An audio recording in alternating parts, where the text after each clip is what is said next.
Hey, Connor Smith in the studio with us. A new song out is called Take It Slow. You can follow Connor on Instagram. It's Connor Smith Music on Instagram.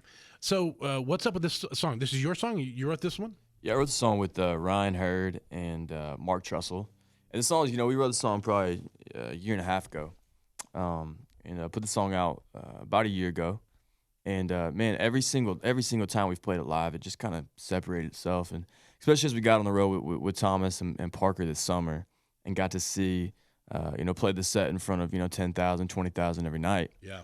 Every single time I played this song, it was like the atmosphere would shift. And so it's pretty cool that, yesterday I got to send the song to radio. And it's a song I've always believed in and always felt a little bit special. And so I'm excited to see what it does. It's nice when you can play songs like that. It's like your own like experimental, laboratory. 100%. I had someone very wise say this to me the other day.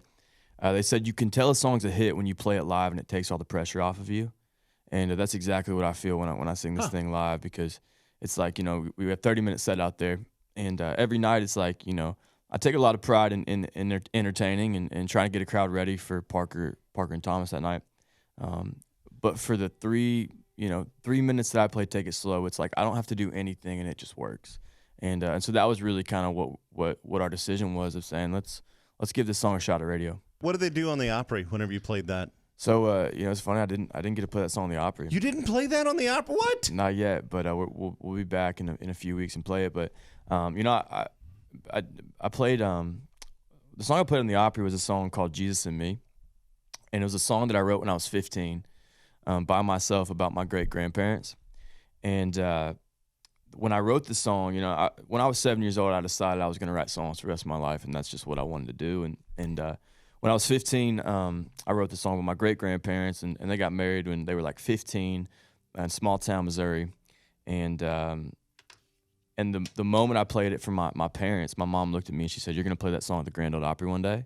And so when I figured out that I was, going to make my debut, I kind of thought about it. I said I could play, 2 songs that, the current radio single, and then whatever, they want to push next. But man, that Grand Ole Opry debut is just a special moment that you never get back. Yeah. Mm-hmm. And it felt like such a significant moment for me as a kid growing up in Nashville, who had this dream my whole life to stand on that stage, and then to have, I had 60 plus family and friends in the crowd.